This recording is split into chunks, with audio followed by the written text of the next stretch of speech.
¿Qué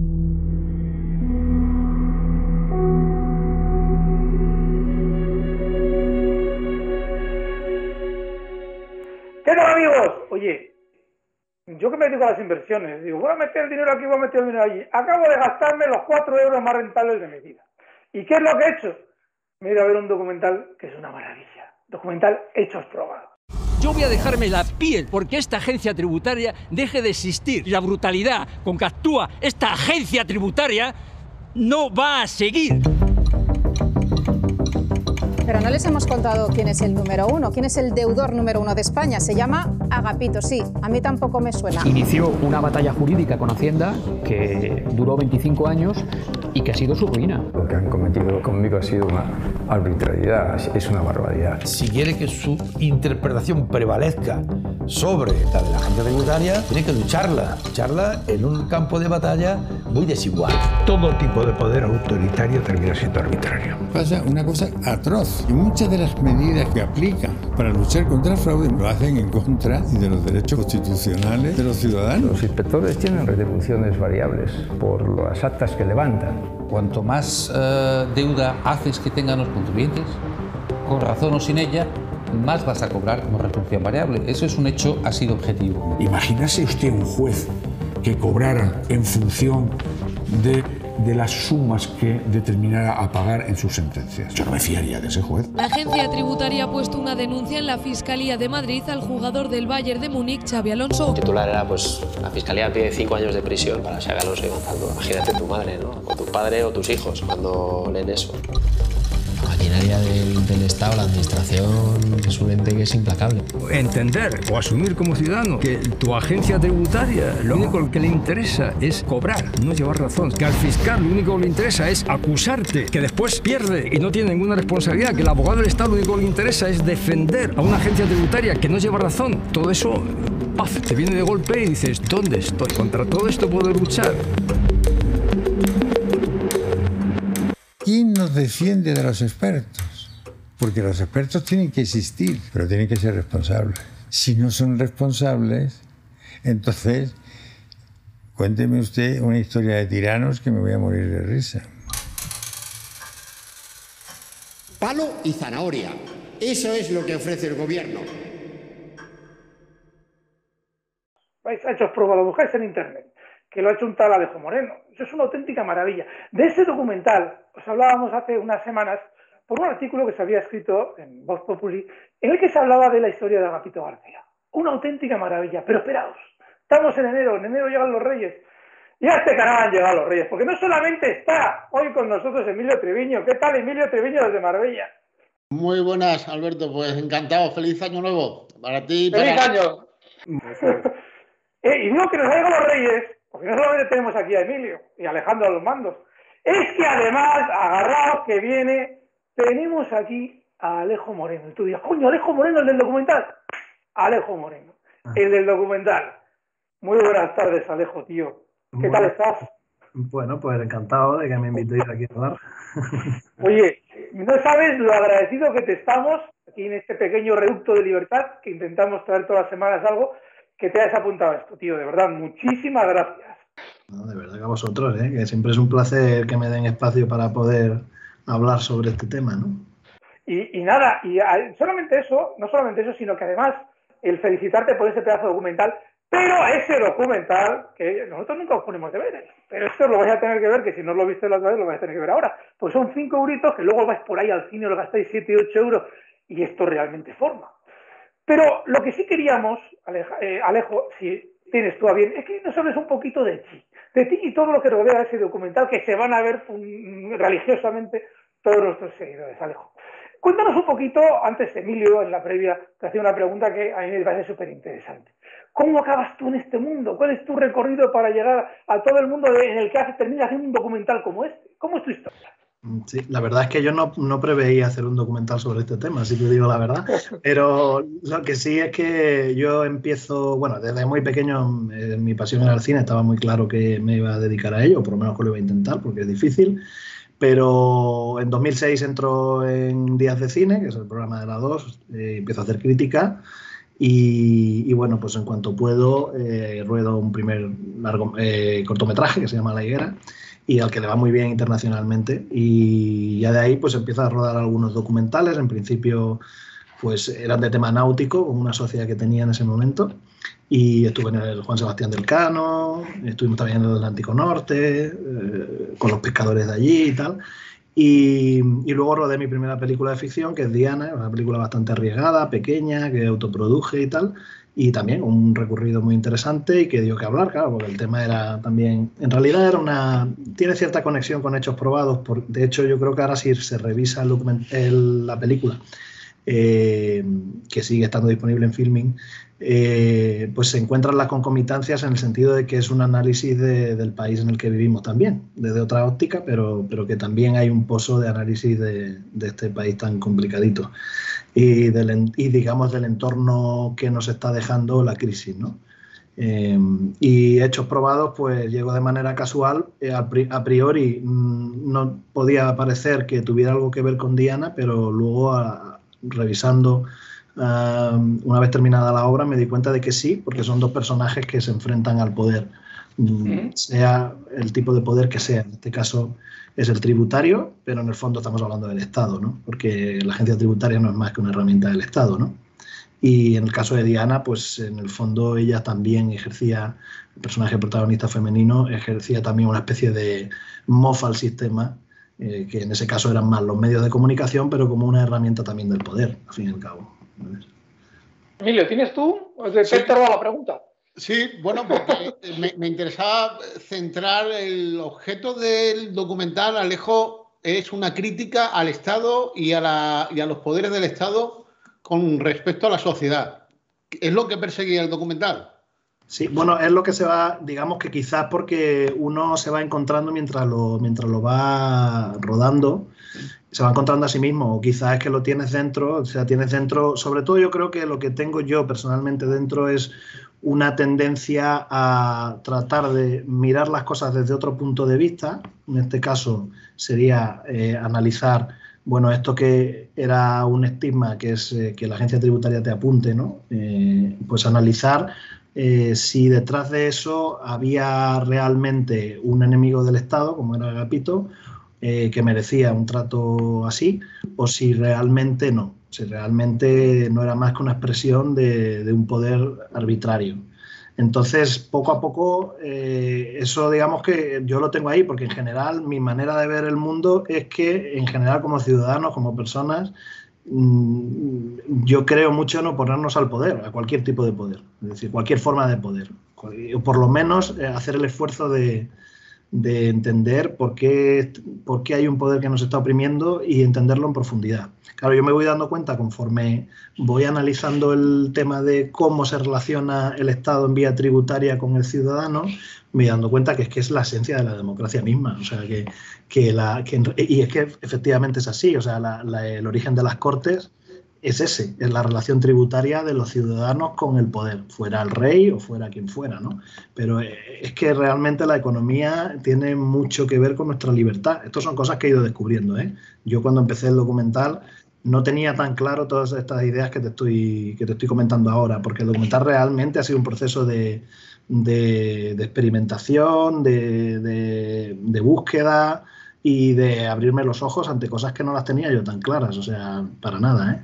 Ahora yo sí tengo muy claro que, o por lo menos tengo la convicción de que vivimos en un Estado que, bueno, que yo diría que no es un Estado de derecho y que se ve por todas partes. Lo que pasa es que el ciudadano español creo que asume con demasiada facilidad que el poder le oprima, y casi a veces esto empieza a ser ya muy acuciante. Es decir, yo creo que a raíz de 2008 en adelante, esta cosa del estado del bienestar empezó a convertirse en el bienestar del Estado, y de una manera casi inadvertida, ¿no? Y esto el ciudadano español lo tiene que empezar a reflexionar, ¿no? Hasta dónde está dispuesto a llegar, de ceder de sus derechos, de sus libertades, de su individualidad, en pro de un supuesto estado de bienestar que además cada día es más pobre, en el sentido de que cada día ofrece peores servicios y además cada día cobran más por ellos, ¿no? Entonces, esta reflexión, yo digo, me gusta decir que he vivido un proceso alquímico, ¿no? En el sentido de que me he dejado transformar por la obra. Oye, Alejo, en esa transformación, ahora según nos lo explicabas, citabas el concepto de Estado de Derecho. El Estado de Derecho tiene dos acepciones posibles. El Estado en el que hay leyes, que esos son todos, o el Estado en el que los gobernantes cumplen sus propias leyes. Y en ese sentido, los que nos ha tocado estar en alguna que otra tertulia, hemos tenido la misma pelea que tú planteas. Es decir, ¿qué coño hay Estado de Derecho en un sitio en el que el gobernante hace lo que le da la gana y no está sometido a las leyes? Pero hay algo que a mí me interesa un montón, sobre todo después de ver el documental. ¿Cómo, antes de producirse ese proceso alquímico de transformación, ¿dónde está ese núcleo en ti? Es decir, ¿tú cómo vas gestando, cómo inicia toda esa sensación de decir, oye, aquí hay una serie de injusticias y yo siento la necesidad en mi trabajo como cineasta de poner esto un poquito, de algún modo, en la palestra? ¿Cómo surge eso? Bueno, por un lado, yo soy hijo de abogado y yo creo que esto tiene mucho que ver. Yo el hecho de ver a mi padre, que además es un abogado brillante, desde pequeño, de ese entorno, de alguna manera el derecho ha estado presente en mi vida, de alguna forma, ¿no? No es que mi padre me formara específicamente, ni mucho menos, ¿no? Pero sí que ese ambiente ha estado, o sea, el valor del derecho, ¿no? El derecho como método lo explica muy bien en el documental Matías Cortés, lo cual fue una sorpresa. Una sorpresa porque yo cuando conozco a Matías Cortés voy porque él ha publicado la Declaración de Granada y él me tiene en espera, digamos, me quedaba conmigo y me invitaba a su despacho, hablaba conmigo una hora y bueno, yo ya decía, bueno, vamos a cerrar la entrevista y tal. Y decía, bueno, vuelve usted otro día y tal. Por cierto, tenéis que ver a Matías Cortés justo al principio del documental, porque hace una serie de valoraciones sobre el derecho que no hace falta más. Hay una cosa muy buena que tú, Alejo, nos lo explicarás después, porque o te felicitamos de antemano, porque os guste o no os guste el derecho, entendáis más o entendáis menos, todos los que participan lo explican todo como la gloria. Y uno de ellos es Matías Cortés. Perdona, te he cortado. No, bueno, la puntualización es perfecta. Como Matías fue de los primeros que entrevisté, porque él había sido un poco el padre de la Declaración de Granada, y luego él era granadino, yo soy medio sevillano, medio granadino, ¿no? Tengo familia allí, yo creo que hubo una conexión, yo entendí muy bien su socarronería y su elegancia de esa aristocracia, entre comillas, granadina, ¿no? La aristocracia no en el sentido de título, sino en esta... Intelectual, ¿no? Que sale de Granada, que es una ciudad fascinante siempre en ese sentido. De hecho, hay muchos juristas importantes que han salido de ahí, no solamente él, ¿no? Y yo creo que tiene que ver con algo, ¿no? Bueno, vuestro padre intelectual, precisamente. Correcto. ¿no? Entonces, hubo una conexión y lo que yo esa entrevista la revisé mucho, me causó un gran impacto porque la conexión surge porque yo le digo, yo es que he leído la declaración y para mí no es estrictamente que os estéis quejando de un problema tributario, sino que estáis hablando de cosas mucho más importantes, la separación de poderes, etcétera. Y eso a él le gustó, porque entendió que yo había entendido. Y entonces, a raíz de ahí, pues esa entrevista ha sido como un timón de proa, ¿sabes? O sea, una cosa que me ha ido guiando y a la que he recurrido permanentemente, o sea, la he revisionado muchas veces y finalmente se ha convertido efectivamente en ese prólogo inicial del documental que pone, yo creo, que el punto de mira correcto. O sea, no estamos hablando de un problema meramente tributario, sino que estamos hablando de un problema de derecho, que es muy profundo, sí, señor. Más profundo, sí. De derechos y de libertades. Y a mí me encanta escucharte, Alejo, porque es aire fresco. Nosotros siempre buscamos aire fresco, lógicamente, en nuestro programa, porque lo que a nosotros nos dirige es la necesidad de libertad, ¿no? Entonces, precisamente, la Declaración de Granada, que la tengo aquí delante, porque viendo el documental reconozco ciertos aspectos que se denuncian también en la Declaración de Granada. Esta declaración termina diciendo que el fenómeno que ellos denuncian y que en tu documental se recoge perfectamente, muy gráfico, dice que la hacienda pública se ha convertido en agente de la razón de Estado, ¿no? Y yo creo que esa es la dimensión correcta, ¿no? del problema. Sí, de hecho es una cosa, fíjate, que yo me he dado cuenta en estos años que los propios abogados del Estado, cuando defienden una causa, a veces que no hay forma de argumentar ya esa defensa, recurren mucho a, ojo, que como se condene a tal comunidad, por ejemplo, el Estado va a tener que pagar tanto, ¿no? Que tanta cantidad. Como si fuera un argumento jurídico, ¿no? Y eso no es ningún argumento jurídico, eso será una razón de Estado. Y ellos tienden a tirar de eso para ver si impresionan o si presionan al juez, ¿no? Y por suerte hay algún juez famoso, como por ejemplo Navarro Sanchís, que en alguna famosa sentencia les ha hecho ver que, bueno, que eso no es un argumento jurídico serio, ¿no? Que aquí no sé, que el juez no está para entrar en esas valoraciones, pero sobre otros jueces, claro que afecta, por supuesto. El hecho de decir, oiga, es que si usted condena a la agencia o le da la razón al contribuyente en algo que va a sentar jurisprudencia, cuidado, porque aquí se puede perder mucho dinero, el Estado puede dejar de recaudar, ya, pero es que lo está haciendo mal. Ya, bueno, pero es que hace falta dinero. Bueno, pero es que entonces, hablemos claro, estamos en una dictadura velada, ¿no? Entonces, exacto. Este es el problema, ¿no? Este es el problema, claro. Este es el problema que yo me encuentro y ya, fíjate que últimamente estoy empezando a dudar incluso ya, o sea, quiero empezar a reflexionar sobre el propio concepto de Estado de Derecho. Ya empiezo a dudar incluso de la... Es decir, de que eso pueda ser cierto, que pueda ser... Ya estoy en una etapa ya... Te vamos a captar para el grupo, te vamos a meter en camino a la libertad de continuo, vas a ser personaje habitual. Es una cosa que es el siguiente paso, ¿sabes? Estoy ahora leyendo sobre eso, ¿no? Para aclararme. Oye, hemos citado a Matías Cortés, que es una delicia escucharle. Joder, pero es que echas un vistazo al elenco de brutales mentes que intervienen en el documental y tenemos a Ignacio Ruiz Jarago. ¿Quién es Ignacio Ruiz Jarago? Es director de la agencia tributaria.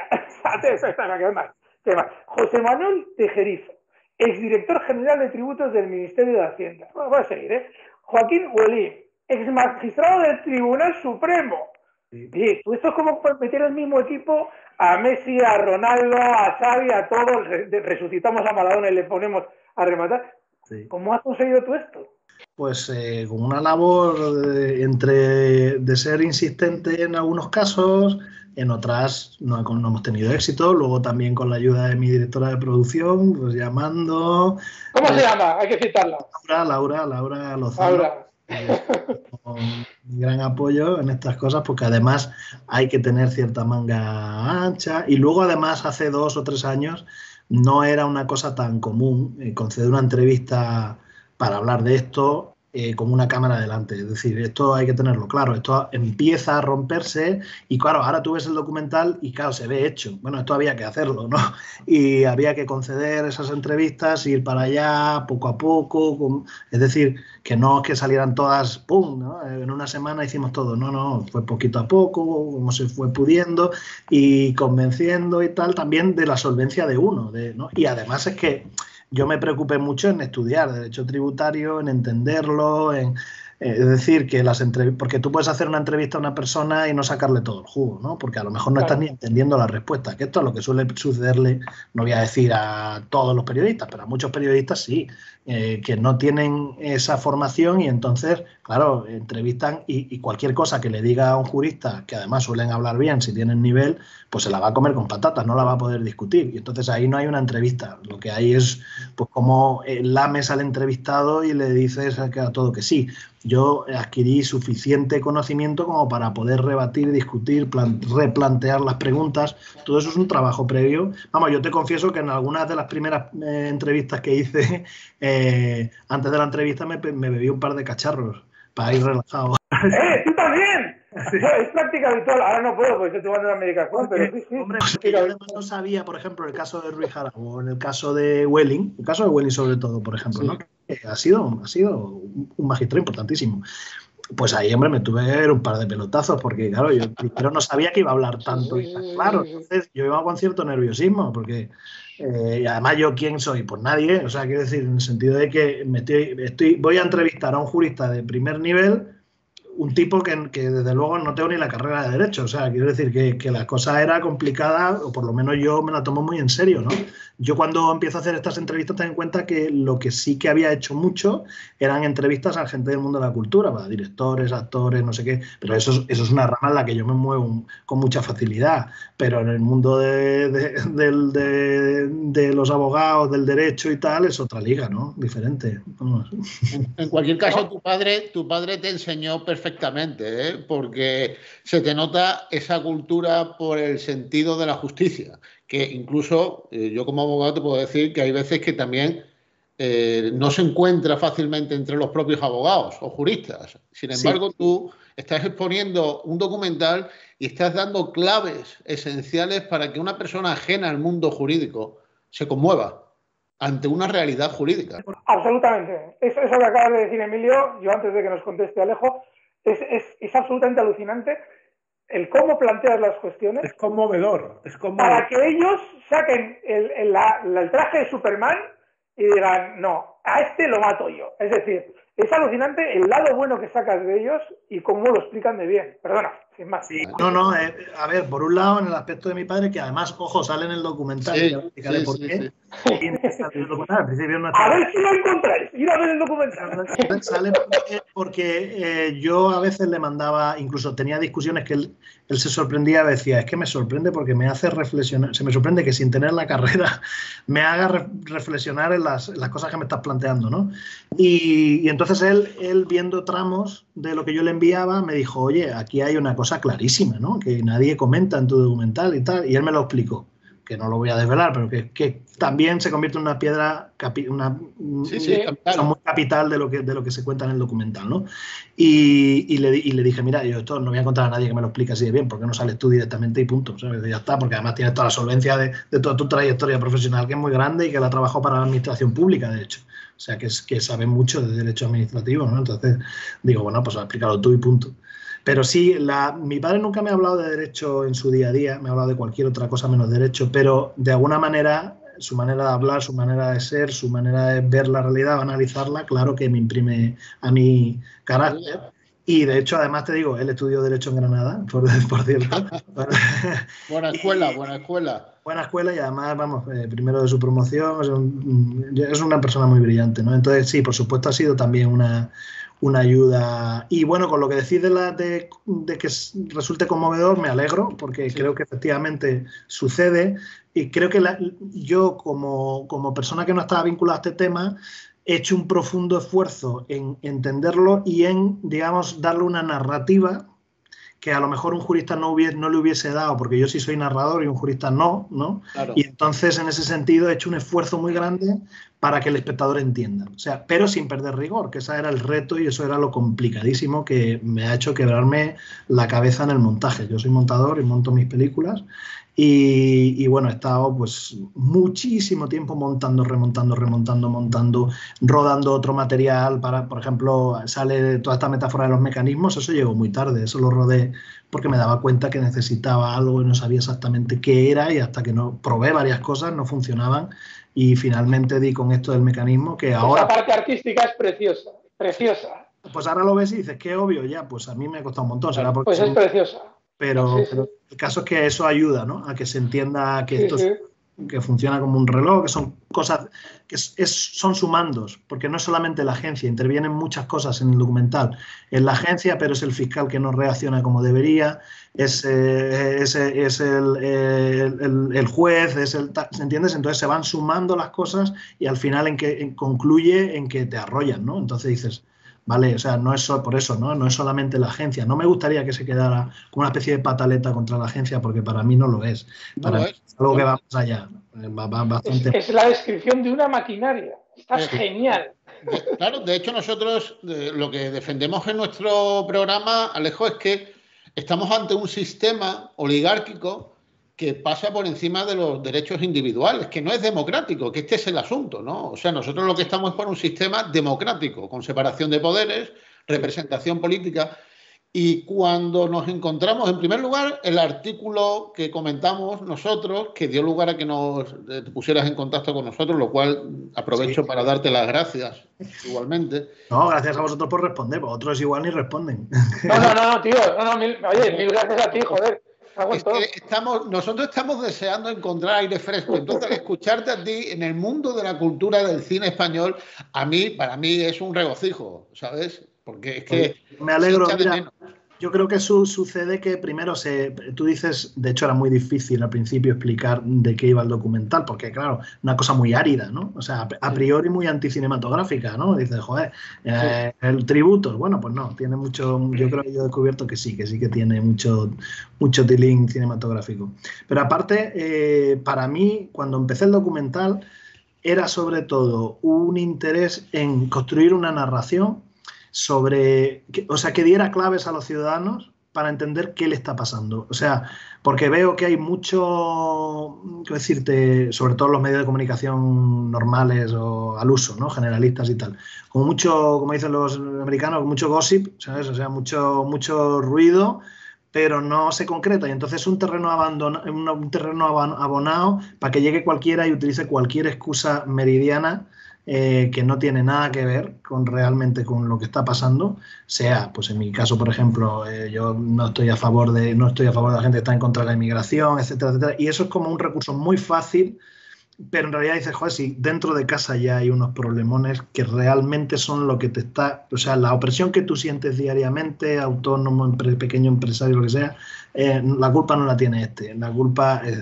está aquí, ¿no? Vamos a desvelar dónde está. Entonces es ofrecerle al ciudadano como unas herramientas para poder entender su propia realidad, porque es muy compleja la realidad, se ha complejizado mucho, ya era compleja en los años 20, por decir algo, pues ahora ya es todavía mucho más, ¿no? Entonces, para empezar, pues yo creo que tenemos que empezar a revisar o a recoger de nuevo esto de poner en cuestión al Estado. O sea, creo que después de la Segunda Guerra Mundial, como quedó tan evidenciado que el Estado podía arrollar al ciudadano de una manera impune por los autoritarismos que se habían vivido, pero ojo, no podemos decir que estamos fuera de que eso vuelva a ocurrir.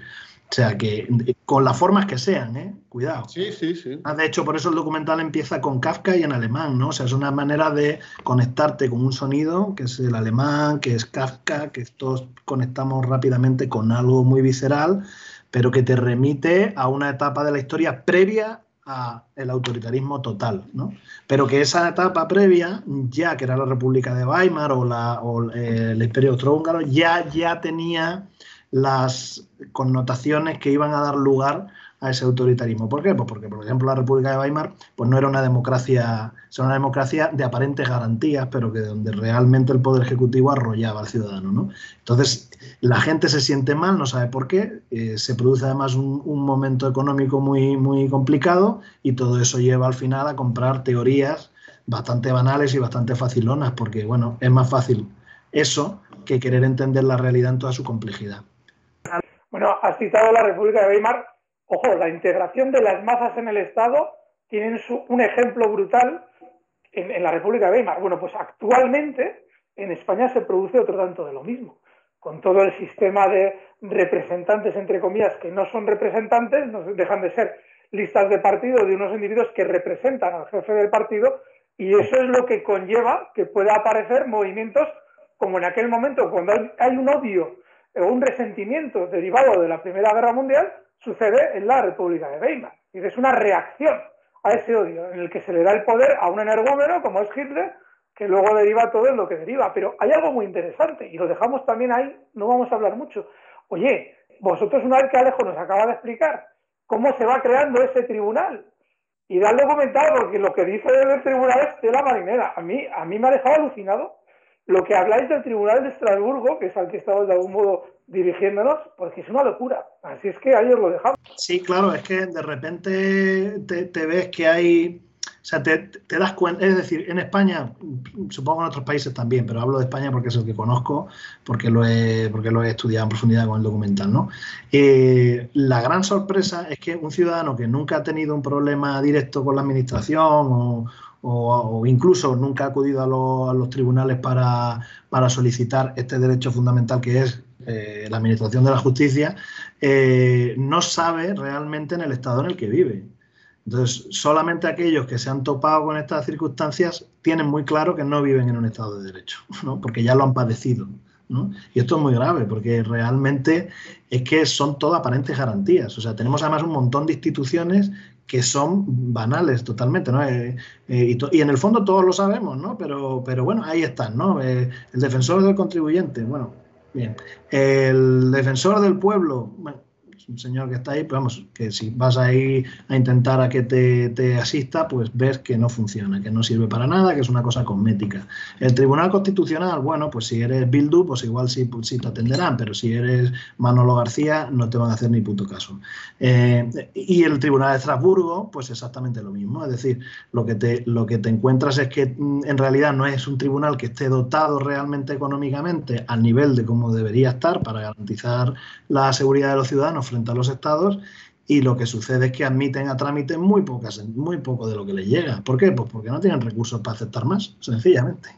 ¿Y quién decide cuántos recursos tienen? Pues el Poder Ejecutivo, al que tienen que controlar. Entonces, claro. Es alucinante.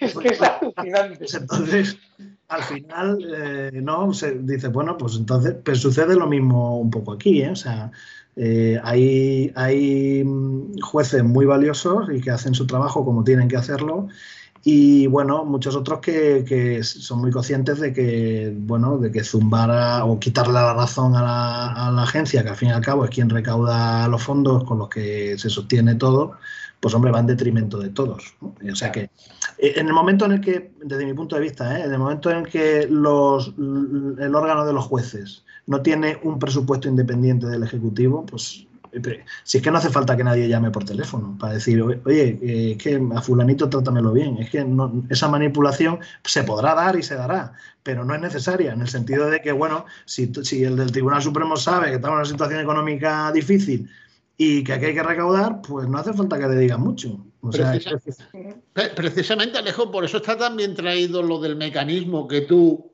introduces en el documental, porque de lo que hablamos es de un sistema. Claro. Son engranajes. Es que nosotros cuando criticamos, por ejemplo, la situación del Poder Judicial en España, no hacemos un ataque al magistrado o al juez, que además, yo como abogado, yo asisto al foro. Yo no desconfío de la probidad y de la calidad de ese magistrado. Yo desconfío del diseño del sistema, que ese es el problema, ¿no?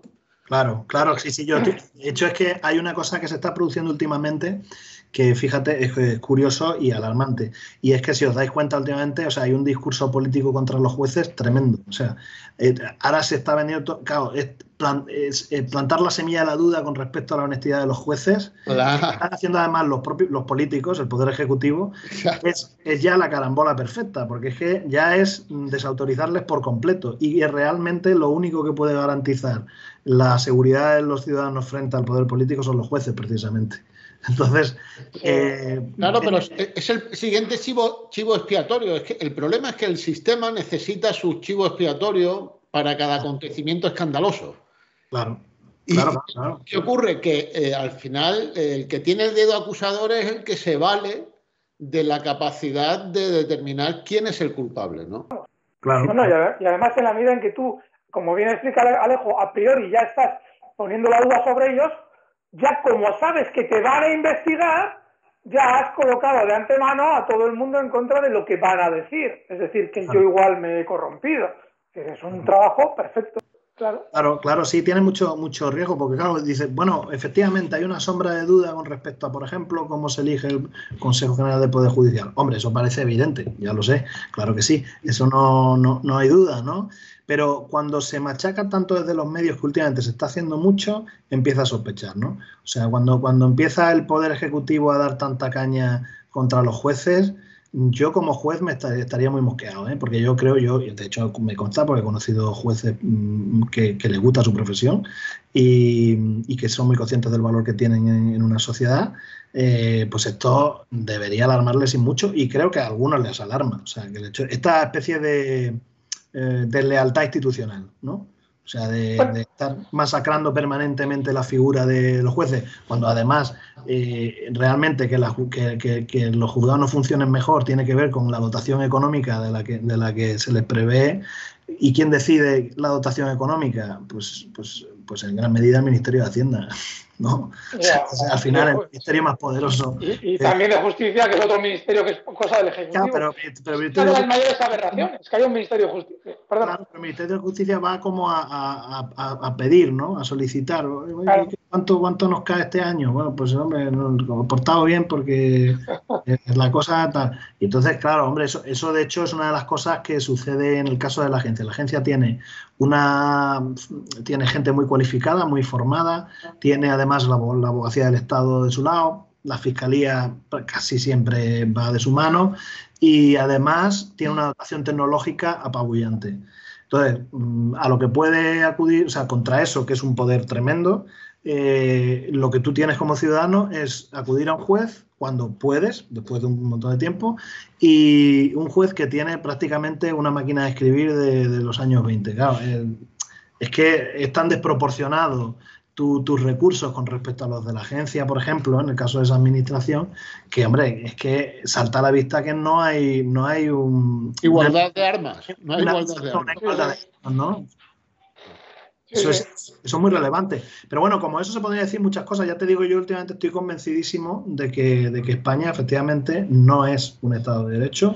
Y de hecho, a raíz de comunicarme con vosotros, dije, joder, porque yo a Trevijano claro que lo conocía. Digo, voy a revisarme algunas entrevistas y tal, miré por YouTube y tal, y claro, este hombre, hay unas entrevistas que concede Antena 3, ¿no?, en los años 90, que las escuchas ahora y dices, bueno...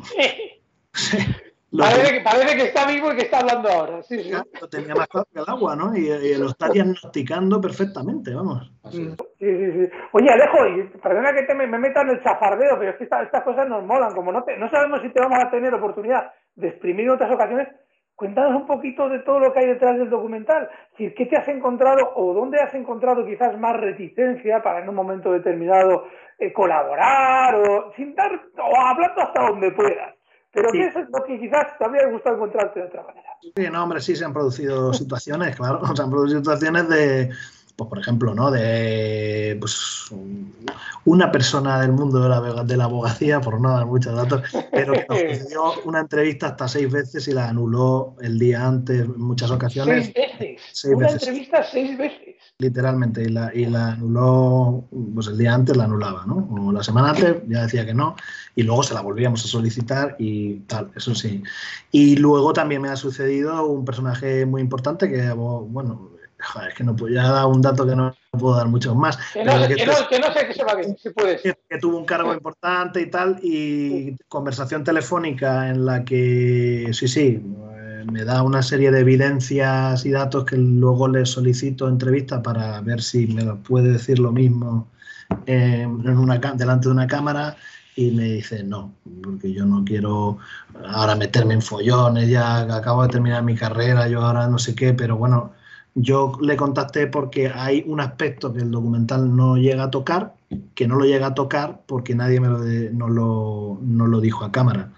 Entonces yo lo que nadie me dice a cámara y no puedo constatar, no lo saco. Es decir, para la manera de constatarla es que alguien que ha tenido un cargo relevante, ¿no?, lo afirma y lo confirma él, ¿no?, o ella.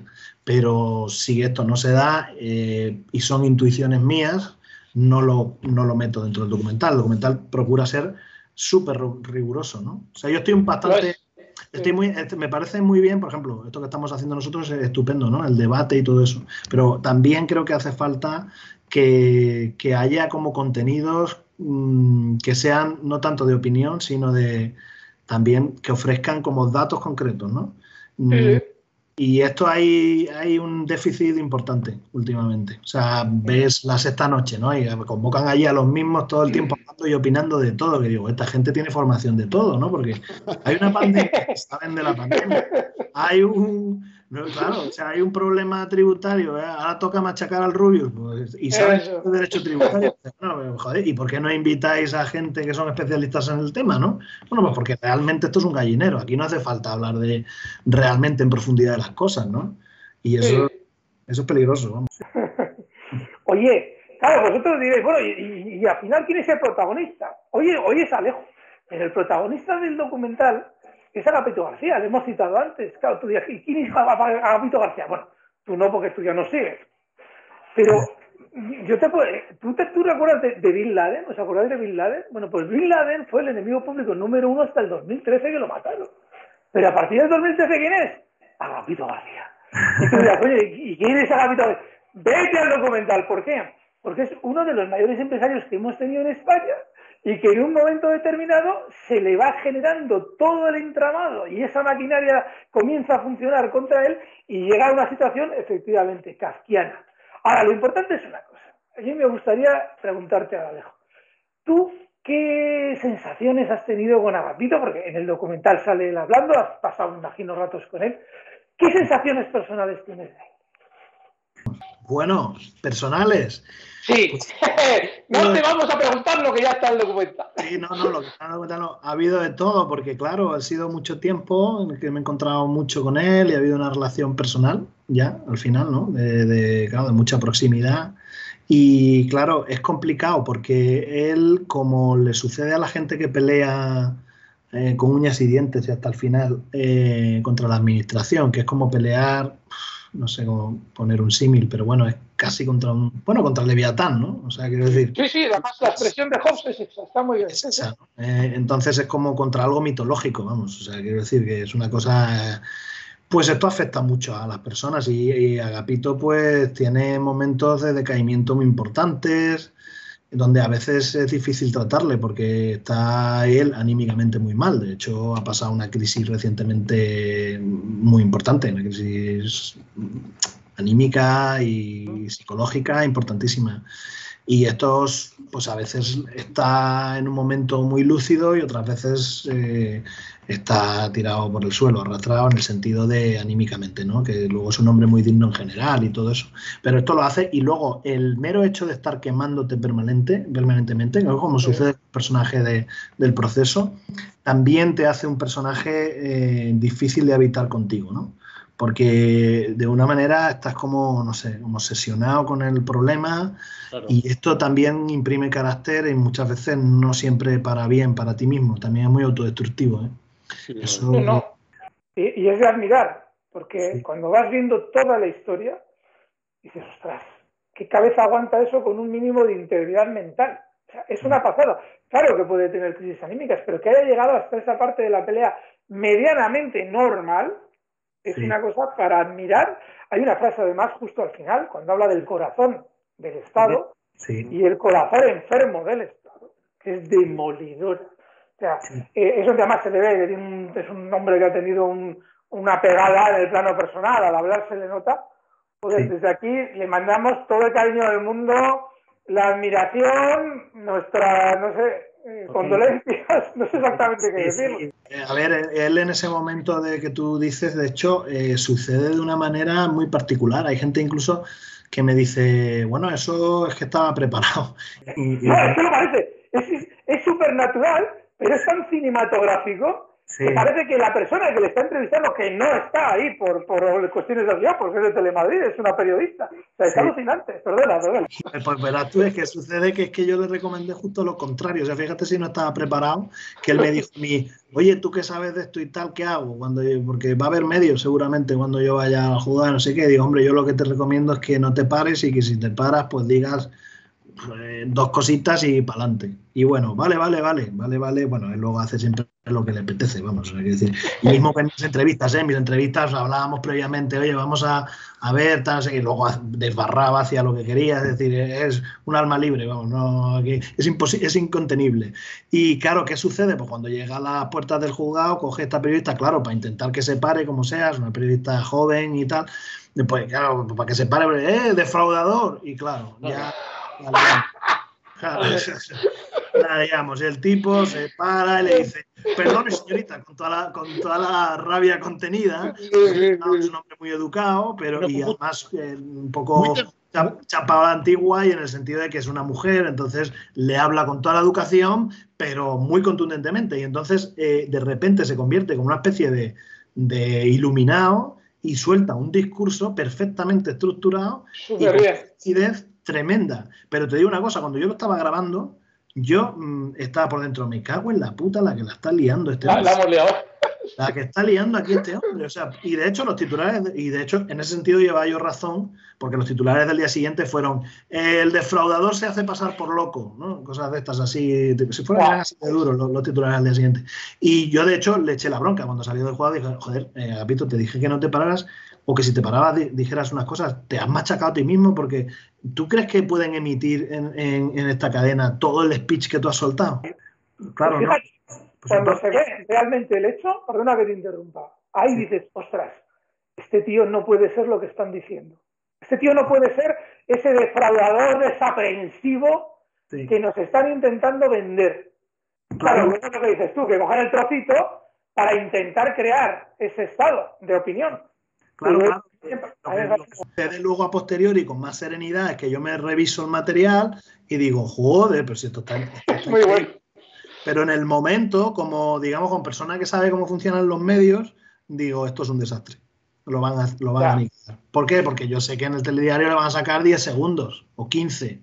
Y él para explicar lo que le estaba explicando a esa periodista necesita muchos minutos que no le van a conceder en ninguna televisión. Entonces, en ese momento, claro, yo estaba desde ese punto de vista obcecado. Pero cuando, como cineasta, reviso el material, veo el oro que tengo. Digo, bueno, esto es oro, porque esto resume todo, ¿no? O sea, y además lo hizo con una convicción tremenda, ¿no? Y con una dignidad, o sea, es que el temple con el que se dirige a las chicas, que además a mí me gustó mucho la escena porque hay un mundo deshumanizado que nos rodea permanentemente, que tratamos con una frivolidad asuntos que son de una gravedad enorme, que en el momento que se cristaliza esa conversación entre Agapito, sabiendo ya todo lo que ha sucedido y todo lo que ha pasado en su vida, el temple con el que se vuelve hacia ella y le responde con una dignidad y una lucidez en cada palabra que le devuelve, que es de una solidez. Sí, a mí también me lo parece. Me parece el apasionamiento... Recuerda a Antonio García Trevijano, ese apasionamiento. Perdona. Sí, claro, sí, es que bueno, Agapito es muy apasionado, eso es verdad. Y además, claro, se ha convertido con el correr de los años, sin haberlo sido, porque era un empresario, una persona, además venía de abajo, sin estudios universitarios, prácticamente ninguno, ¿no? Y se ha formado un hombre formado a sí mismo de verdad. Claro, como lleva tantos años peleándose con esto, al final se ha convertido en un jurista. Entonces, de repente, claro, es quién va a hablar con más solvencia que alguien que no está hablando, porque a los abogados a veces les pasa eso, como los cirujanos, ¿no? Que como operan el cáncer, te hablan del cáncer como con cierta frivolidad, como decía Emilio, ¿no? Pero claro, el que está en el centro del huracán y además entiende el problema desde un punto de vista jurídico, porque ya ha aprendido cómo funciona esto y tal. De hecho, a Agapito yo creo que lo que le ha faltado es finalmente, o sea, como... Si a él ahora mismo le devolvieran el dinero, pues bien, pero yo creo que él preferiría como una sentencia demoledora, ¿sabes? A su favor. O sea, él quiere restitución de parte del Estado en la forma correcta. Es que su dignidad pública es alucinante cómo intentan machacarla. Sí. O sea, es una cosa increíble. Sí, parte es un método. Cuando ya es relevante él porque es el número uno, es un método claramente, y antes de eso pues es la deriva de los acontecimientos de esta maquinaria que se va forjando. Y sí, vamos, es terrible. Y claro, esto sí que me parece importante, el hecho de que normalmente cuando hablamos de estos temas son cifras, X millones, ¡guau, qué barbaridad! X años de cárcel que le piden a este señor, a esta señora, ¡guau, qué chorizo lo que habrá hecho! Entonces, llevarlo al aspecto de qué incidencia tiene sobre una persona el que pese sobre sus espaldas durante tanto tiempo, durante tantísimos años, pues eso, que su vida pende sobre una balanza tan débil, ¿no? O sea, ¿qué supone eso, ¿no? Para una persona realmente? Porque ya estamos un poco fuera de la realidad cuando se hablan de esas cifras enormes. No, pero sí, pero eso que supone en el día a día este señor, que se tiene que levantar todas las mañanas, ir a su empresa, pelear por ella y además tener esto en la cabeza. Es decir, como la agencia me zumbe, me arruino, ¿no? 30 años, Alejo, 30 años. Es que es una barbaridad, ¿eh? Es que sumas años y restas años, 30 años. Sí, es una barbaridad, eso no hay que lo aguante, Y en ese sentido yo creo que eso sí que expresa muy a las claras cómo contemplamos nosotros o toleramos nosotros al poder, ¿no? Es decir, que le concedemos no valoramos el peso de eso, ¿no? Yo me he tomado la molestia de preguntar a algunos amigos del extranjero, incluso a familiares y eso. Tengo un familiar que vive en Estados Unidos, le pregunté, él tuvo una problemática, ha sido empresario allí, tuvo una problemática por una cosa en la que él había hecho mal, una cosa, y el IRS americano le llamó a su puerta. Pero bueno, las formas con las que llamaron y el trato que le dieron era básicamente aquí lo importante es que tu empresa no se arruine. Nos vas a pagar.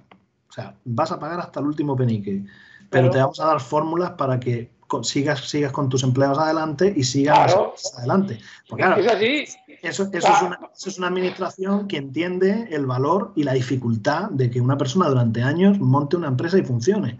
Claro, entonces, si no se va con cabeza, porque ojo, claro, lo que se dice en el documental, ¿no? Que la administración es tuteladora de los derechos fundamentales del ciudadano. No solamente está para venir aquí a arrollarte, no. Vale, incluso si lo has hecho mal, en el caso de que lo hayas hecho mal, porque la legislación es complicadísima, o porque a lo mejor has pasado un momento mal o lo que fuera, no podías pagar, has intentado hacer un arreglo. Bueno, para la sociedad, ¿qué es lo más nocivo? ¿Destruirte como empresario? Yo creo que no.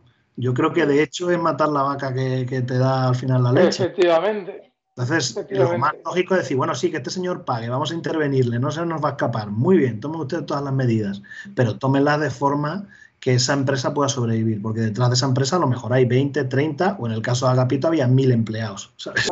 Una pasada, es una locura. O sea, un señor que tiene una empresa que está dando de manera directa o indirecta, bueno, en directo decía 1000. O sea, fíjate tú lo que es esa locura. O sea, luego no es que hay paro, coño, es que tampoco lo estás poniendo fácil, ¿sabes? Para que no haya... Fíjate que si te das cuenta en el documental no hay economistas, esto es deliberado, porque por un lado, porque no quería, sí, ¿sabes? Por dos motivos, porque no quería porque el economista normalmente desde un análisis siempre tiene un sesgo ideológico, y yo no quería que hubiera un sesgo ideológico, sino que hubiera como sobre todo una defensa del ciudadano, vote lo que vote. Y yo creo que el documental precisamente es muy transversal. Pero también porque los economistas yo me he dado cuenta que le restan, que no le dan valor al derecho. O sea, y nada más tienes que ver, los economistas famosos que salen en televisión jamás hablan de la litigiosidad de la agencia tributaria ni de la inseguridad jurídica, cuando me consta que en los informes que emiten especialistas que hacen informes para empresarios extranjeros, etcétera, siempre sale el tema de que España tiene una inseguridad jurídica brutal y eso muchas inversiones. Entonces, si es una cosa tan importante, ¿no es un poco sospechoso que los economistas que tienen voz en los medios de comunicación nunca lo mencionan? Caso perdido. Te lo digo que yo he participado en muchas tertulias económicas. Caso perdido. Tú a un economista le dices, oye, mira, ¿por qué no antes de hablar solo de economía observas cómo está el Estado configurado? Cuestiones básicas de política. ¿Cómo influye el Estado en la economía? En lugar de hablarme de este dato, de que si subimos esto y bajamos esto, es que te estás perdiendo la realidad. Por hablar solamente de economía. Caso perdido, Alejo. El tema de la inseguridad jurídica, apuntaré que me fui a la sentencia del Tribunal Supremo de 2012, que es la que da un espadón del contencioso administrativo, que aparece en el documental. Y efectivamente, yo tuve que leer una, dos y tres veces y volver a motivos que aparecen en la propia sentencia para poder entender por dónde quiere ir el ponente de esa sentencia del Tribunal Supremo. Cuando un abogado tiene que estar leyendo y releyendo y remitiéndose a otro procedimiento para poder entender qué justicia es la que se está dando en una sentencia del Tribunal Supremo, es evidente que algo está fallando. O sea, es que no puede ser. Claro, es como dice Lamela, está muy bien construida, ¿no? Bueno, adelanto que Lamela es el abogado del Estado, ¿no? Que interviene. Claro, sí, además él ha sido alto cargo en la agencia también, ¿eh? Y él lo dice, ¿no? Bueno, luego, claro, él es muy fino en la manera de hablar porque no quiere tampoco, pero lo dice. Lo dice finamente, da su opinión claramente. Es una sentencia que no tiene ni pies ni cabeza, vamos. O sea, y me consta que gente del Tribunal Supremo actual conoce la sentencia y alucina pepinillos con ella, vamos. O sea, esto es de traca, vamos. Oye, Alejo, y volviendo a una de las patas de toda esta historia, que es la del periodismo, porque en el documental, como en todas las buenas películas, también hay algunos buenos. ¿Qué sensaciones has tenido por lo que he visto, ha habido algún periodista interesado realmente en contar a poder ser o informarse a poder ser bien de la historia de Alejo? ¿Qué has encontrado tú a la hora de elaborar el documental dentro de ese mundo, del periodismo? Bueno, del mundo del periodismo, como el único que había escrito un artículo serio era el periodista que aparece, que es en ese momento por lo menos, luego a posteriori y sobre todo en el documental sí que ha habido gente que ha entrado más en harina, pero realmente el que en ese momento se interesa por el tema y lo estudia en profundidad es este periodista del País, Joaquín Gil. Y bueno, mi impresión, hombre, pues por un lado yo creo que él sí es un periodista como deberíamos tener, en el sentido que el tipo primero se molesta, se toma el tiempo y además pues hace un esfuerzo grande, que hay que hacerlo, ¿no? Y dispone de tiempo, ojo, porque también a veces no es culpa del periodista, es que el medio no le dota, pues un poco como los jueces, si no tienes tiempo, si tu medio no te paga el tiempo de análisis, no puedes hacerlo sencillamente, ¿no?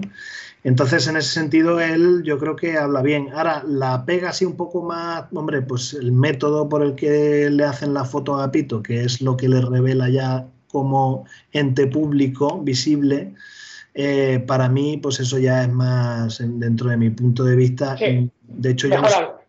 Sí, o sea, claro, él no la concedió, o sea, es un robado. Y esto en el periodismo, claro, tú le preguntas y claro, y no solamente él, siempre en general, es que tiene valor periodístico. Para mí no sé qué valor periodístico tiene sacar en primera plana la foto de un señor totalmente desconocido. No sé qué aporta periodísticamente o en la narración, no sé qué aporta realmente. Y sin embargo, pues eso machaca a una persona, ¿no? Tiene consecuencias. Claro, ya no es tu nombre, sino que vas a un restaurante y es ese el que apareció el otro día en la portada detrás.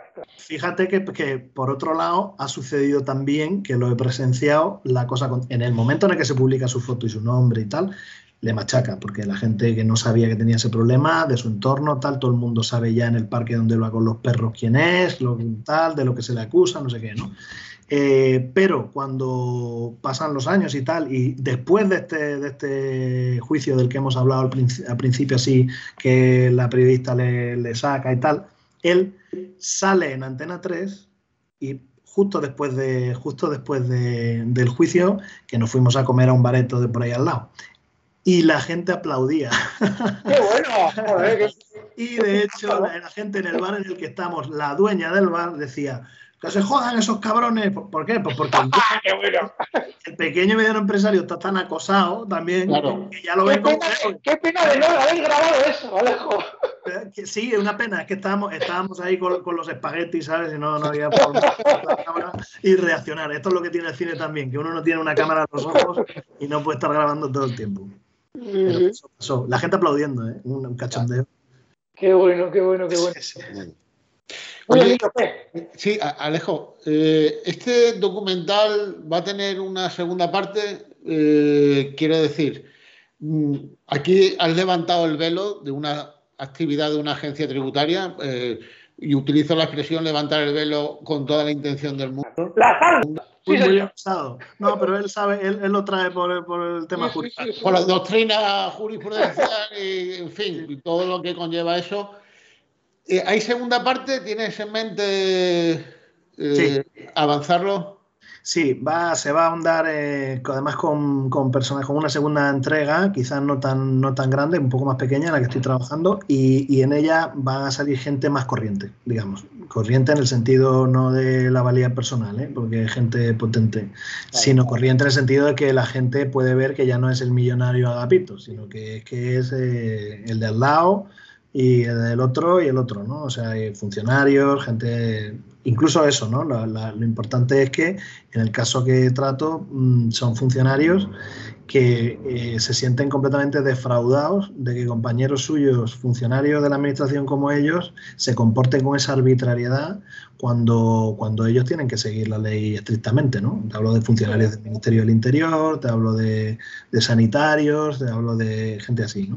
Entonces sí que va a haber, pero a mí lo que aparte de esto, que esta segunda entrega, que la voy a hacer, lo que me gustaría es conseguir generar una especie de grupo o de gente interesada en esto que hemos logrado con hechos probados para hacer otro documental, no estrictamente ya de la agencia tributaria, sino que ahonde más en revelarle al ciudadano desde otro punto de vista, no necesariamente el tributario, por qué no vivimos en un Estado de Derecho. O sea, de eso tengo una cosa, yo creo que el jefe nos tiene a todos controlados, no le preguntes a él porque es capaz de mandar a Emilio para que te ayude en lo que sea. Pero este canal ya está a tu servicio, o sea, lo poquito que podamos hacer nos tienes a tu disposición, ¿eh? Sí, pues sí, ya os diré porque además lo que pasa es que verás tú, la complicación que tiene el método de trabajo con que yo utilizo es que consume mucho tiempo. Y, por ejemplo, en YouTube, pues la gente está acostumbrada a contenidos como muy veloces, que son, digamos, fáciles de producir, ¿no? Porque bueno, aquí, por ejemplo, estamos hablando, bueno, pues ya es un contenido. Yo, por ejemplo, para producir, pues necesito mucho tiempo de análisis, el ir a rodar, en fin, hay una inversión de capital más importante y todo esto, claro, pues para una segunda avanzadilla. Bueno, yo creo que a lo mejor si este documental, que más o menos vamos haciendo comunidad poco a poco y va haciéndose cada vez más grande, para el segundo, pues intentar recabar apoyos a futuro, incluso gente que ha adquirido el documental a futuro que pueda apostar por una segunda entrega desde otro punto de vista, eso puede ayudar.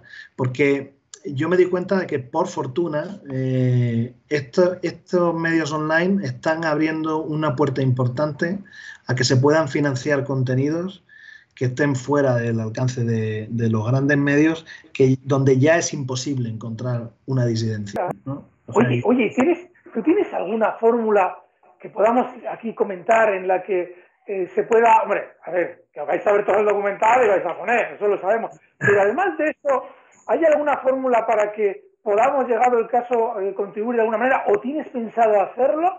Sí, Alejo, cuéntanos, a ver... Hombre, pues no se puede organizar. De hecho, hay quien se han puesto en contacto conmigo porque quiere hacer un webinario y no sé qué, y quiere proyectar el documental, no sé, como en privado, en streaming y tal. Bueno, yo estoy dispuesto a todo eso, por supuesto. Lo único que pido es que no, o proyecciones, hay quien está organizando proyecciones por Canarias, la Gaveta Económica lo está organizando, proyecciones en cine, vamos, para gente y tal. Ese tipo de eventos, con luego un evento donde participo yo y algún jurista, etcétera, ¿no? Todo eso, por supuesto, pero a futuro, pues hombre, montamos un crowdfunding cagando leche, ¿no? Tienes que hacer. Es la siguiente obra. Alejo, tienes que hacer, que Emilio no sabe dónde meter esos 100 euros que le sobran. Tienes que hacerlo. Tengo que hacer eso y luego, pues no sé, habrá que averiguar todo este mundo de posibilidades que nos está dando el online, pero que a veces es difícil de concretar, ¿eh? Y sobre todo... yo creo que todavía, a lo mejor el ciudadano español, esto de pagar por un contenido con cierta calidad y no sé qué, hay gente que sí, que lo ves claro, que no le cuesta nada. Pero todavía hay un sector muy importante y dices, bueno, ¿y por qué cobras? Como si fuera una cosa, no sé, como si fuera una cosa negativa. Y dices, bueno, pues lo que estás pagando, estás obteniendo la libertad del que lo ha hecho, ¿no? No te pienso dejar hablar. Y te voy a explicar por qué. Porque no solamente es el entretenimiento, es lo que hay detrás del mensaje que se está enviando. Si nosotros queremos que haya gente, y ahora vamos a pasar a un tema peleagudo con Alejo, que tenga la valentía de hacer ese tipo de contenido, hay que poner. ¿Ok? O luego mañana os pasa por encima, porque claro, ahora es Agapito García, pero mañana puedes ser tú. ¡Qué injusticia, qué injusticia! Claro. Es decir, al final no ponemos el más mínimo cuidado en decir, oye, perdona, este señor... le están pasando por encima. Hay un documental que lo explica. Pero es que hay gente que se está dejando la vida y su dinero en explicar eso. A ver, si queremos que el ciudadano tome conciencia de un aparato del Estado que puede actuar en contra del ciudadano, necesitamos también contribuir a que haya personas que hagan documentales así. Me he venido arriba, pero es que es así, Alejo. Oye, espérate, que esto yo, ya que estamos aquí, ¿tú qué has encontrado dentro de las personas con las que has contactado que te pudiera hacer pensar que la agencia tributaria puede tomar sus medidas contra quien habla mal, contra quien tal? Es decir, estamos hablando de la agencia tributaria. ¿Te has encontrado tú casos en los que dices, uy, aquí la Hacienda va a tomar represalias si este habla? ¿Te has encontrado? Sí, sí, por supuesto. Sí. Sí, lo que me he encontrado y casos concretos. De hecho, en los extras del documental, sí, vamos, no estoy hablando nada que no se aparezca en el titulito de... en el caso, por ejemplo, de Ignacio Ruiz Jarabo, habla del caso de la publicación de la declaración de Esperanza Aguirre, ¿no? Y lo explica con pelos y señales. Vamos, es una cosa que ha pasado como inadvertida, pero que a mí me parece gravísimo lo que explica. Cuéntalo. No, lo explica, lo que él dice es, bueno, esta publicación sale unos días antes de que ella se presente, o sea, de que sean las elecciones en Madrid. Y bueno, pues él sabe a ciencia cierta, porque ya en su etapa era así, que tú... O sea, es decir, el número de inspectores que pueden inspeccionar a Esperanza Aguirre, o a mí, o a ti, o a quien sea, es muy limitado, son los que son. Y el sistema informático permite saber perfectamente quién ha entrado en esa información y quién la ha hecho pública. Entonces, él dice, el ministro en ese momento dijo que iba a abrir una investigación. Si lo hubiese abierto de verdad, sabríamos el nombre de esa persona. ¿Por qué no se sabe el nombre de ese funcionario que hizo algo incorrecto? Bueno, pues porque probablemente fue el propio Poder Ejecutivo el que le pidió. Claro. Entonces... Claro, blanco y en botella. Entonces, eso por un lado, pero aparte hay una entrevista que hice a Carolina Vescanza, que no sale en el documental, donde ella me confirmó que una vez que Podemos obtuvo representación con eurodiputados en esas primeras elecciones europeas donde ellos sacan la cabeza, pues que ellos se dieron cuenta, hablando entre sí, que les habían abierto una paralela a todos los de la cúpula, o sea, a todos. O sea, Descansa, a Moneder, al otro y al otro. Y entonces dice, bueno, esto es casualidad, o sea, o de repente... Entonces, claro, ahí dice, bueno, pero hasta eso se puede llegar. O sea, se puede utilizar en un aparato del Estado que no está previsto para ese tipo de cosas como hostigamiento. Para recordarte que estamos aquí vigilando. Sí. Claro, eso no, pues eso es, vamos, es gravísimo, claro. Porque... Qué barbaridad. Claro, y yo la pregunta que siempre he hecho es decir, bueno, porque la respuesta muchas veces que se da es no se preocupe usted, que la gente que está detrás es muy buena y muy profesional y no sé qué, sea la agencia tributaria, sean los jueces. Y digo, no, pues si yo no creo en los personalismos. Es decir, aquí lo que hay que tener es un marco que asegure que eso no suceda. Y si sucede, que tenga consecuencias. Punto. No me cuente usted películas de que tiene muy buenos jueces, de que tiene muy buenos funcionarios. No. Sí, por supuesto, magnífico que los tenga. Pero aparte tiene que haber un marco que asegure de facto, no así garantías que luego después por la vía de la realidad no se concretan. No, que haya sentencias de prevaricación, que hay muy pocas, que haya ese tipo de acciones que el propio funcionario sienta el aliento de la bestia, por algún sentido, es decir, que sus actos puedan tener una responsabilidad, ¿no? Y eso, pues ahora mismo a día de hoy, la verdad que hay que decir que lamentablemente en España no sucede. Y incluso contra propios, o sea, también conozco casos de inspectores que han disentido y han tenido represalias, ¿eh? Esto también sucede. Porque al final la cabeza de la agencia no deja de ser elegida a dedo, es decir, son cargos políticos. Claro. Entonces, si el problema, como digo, no es la agencia tributaria en sí, o sea, no es la estructura ni son los funcionarios, es las herramientas de las que se les dotan o el comportamiento del Ejecutivo en relación a la agencia tributaria. Yo en eso sí que trato de hacer un esfuerzo muy grande, no por evitar que me pegue un castañazo, que si me lo van a pegar, me van a pegar, sino simplemente por defender también el hecho de que no nos quedemos en esa cosa que es un poco frivolona de decir, es que los funcionarios son unos... Claro. Correcto. No, de hecho probablemente el 90% de los inspectores... Pero no, o sea, el problema no es tanto eso, porque si no, es que no te vas al problema de verdad. El problema es mucho mayor. Es estructural. El problema es estructural, Alejo. El problema es que la institución política controla todas esas ramificaciones del Estado. Sí. Y el problema es que el poder político lo que exige es un acto de fe de que lo está haciendo bien. Y en política, yo digo que en política el acto de fe es un pecado capital. En la política no se puede exigir un acto de fe. Lo que tiene que acreditar el político profesional es que está en el marco jurídico correcto y está cumpliendo con su obligación política, cosa que no tenemos capacidad de reclamar en este sistema porque precisamente la estructura política protege esa conducta. Y no mira, tienes el caso tributario, vamos a ver, no tiene mucho sentido que usted recaude con un celo y dedique una economía en recaudar tremenda y sin embargo en el control de gasto público esto sea el puño de la verdad. Nada, no pasa nada.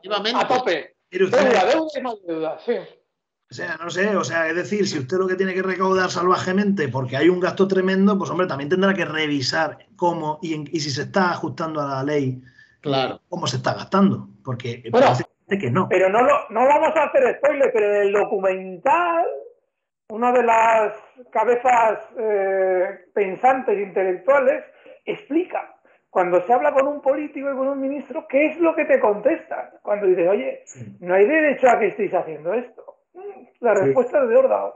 No lo digas, Alejo, no lo digas. La respuesta es de órdago y ojo, que el personaje en cuestión al que hace referencia vio el documental que le encantó y se arrepintió muy mucho de no haber dado el nombre del político. Dijo, oye, no traemos al programa. No. Si lo diría ahora, diría el nombre del que lo dijo. Sí. Qué bueno. Sí. Emilio, ¿tú crees que Alejo tendrá cláusula de rescisión con alguien que en un momento determinado nos impida intentar forzarle a venir aquí algún otro día? No sé yo. Vamos a ver, yo lo que estoy deseando es que Alejo continúe con su proyecto, que trabaje esa inquietud por la justicia social, por la inquietud por luchar por las libertades ciudadanas y que sepas que eres patrimonio cultural ya mío, o sea, el cine de Alejo totalmente, vamos, está predicado aquí en casa, Alejo, así que muchísimas gracias. Oye, antes de que podamos despedirnos, mientras se nos ocurre alguna otra pregunta o si no nos despedimos, ¿qué es lo que a ti más te gustaría decir que realmente te ha aportado todo porque tú ya esta inquietud la traías, pero este documental, a ti, ¿qué es lo que sientes que más te ha aportado? ¿Qué es lo que dices? Esto realmente me ha hecho a mí evolucionar en este sentido, aunque sea algo negativo, no sé. Sí, ¿Qué es lo que...? Bueno, me ha revelado definitivamente, probablemente, como un anarco total. y no añado qué, porque no lo sé. Anarco hemos dicho, a ver lo que oís. Anarco. ¿No? Anarcoartista. En el sentido, no, sí, o sea, desde luego ha demolido... sí, mi confianza en el sistema, eso desde luego. Es decir, que efectivamente tenemos que hacer un esfuerzo tremendo por oponernos a... Y además también el darme cuenta de los peligros que está levantando esto. Es decir, cuando el poder se desautoriza a sí mismo permanentemente, está abriendo la puerta para que, ojo, nosotros nos intentemos librar y además... con todas las de la ley moral, digamos, claro, ese poder arbitrario y abusivo. Esto abre una puerta, no una puerta. Sí, absolutamente. Claro, absolutamente. Y cuidado, porque además es que yo ya hoy pienso que es así, realmente, es decir, que está abriendo esa puerta, y esa puerta está abierta. Y porque, claro, es como si, hombre, viéndome una cosa muy exagerada, pero si en la Unión Soviética pues se te recriminara porque tú no aceptaras las imposiciones del partido, ¿no? Bueno, pues no, es que estás haciendo lo que tienes que hacer, que es oponerte a eso, ¿no? Entonces, ojo, porque cuando el poder, sea el poder tributario, sea el que sea, es que ni siquiera respeta las normas que tiene escritas y las leyes. Cuidado, porque entonces si tú no las respetas, yo tampoco, ¿no? Estás autorizando, ¿no? Porque estás ejerciendo, o sea, lo que no vale es tirarme una piedra y luego cuando yo voy a utilizar la misma piedra, que se disuelva, ¿no? Esto no... Entonces, eso sí que me ha dejado ahí la duda de decir, bueno, igual sí que la gente tenemos que empezar como a tomar una cierta rebeldía, ¿no? Rebeldía, no sé qué forma darle de momento, no estoy a favor de la violencia ni mucho menos, no estoy diciendo eso, pero algún tipo de método de rebeldía sí, porque ya está bien, o sea, no puede ser esto de que nos lo comamos todo, ¿no? Eso no. Oye, y una cosa, tú tienes la esperanza, no sé si en este universo o en un universo paralelo, o igual en otro universo que se cree dentro de miles de millones de años, ¿alguna plataforma tenga la valentía de coger tu documental y emitirlo? De estas de Netflix, HBO, todas estas que tan en boga están. Yo si se presentan no le voy a decir que no, porque como pequeño empresario lo necesito, pero vamos, me sorprendería gratamente. Pero bueno. Sí, a nosotros también. De hecho, fijaos, yo les voy dando unas ideas a todas esas plataformas. Ahora que traéis, y está muy bien, documentales de lo que sucede en muchas partes del mundo, si no veis que va a ser rentable porque el Estado le va a sentar mal al Estado español que emitáis esto aquí, coño, pues emitirlo en Alemania. Pero es que es un documental... Sí, claro, pero es una maravilla, porque igual allí en Alemania se dan cuenta de que tienen algo parecido a veces, o en otro sitio, que sí, que sí. Que se escandalice. Claro. Bueno, y te digo una cosa, sí que tiene que ver con, sobre todo si son alemanes, holandeses, etcétera. Mucho. Tiene que ver con el debate que hay en Europa. Sí. Que tiene que ver, sí que le daría argumentos. Muchísimo. Por eso, yo estoy dando ideas. Ahí queda.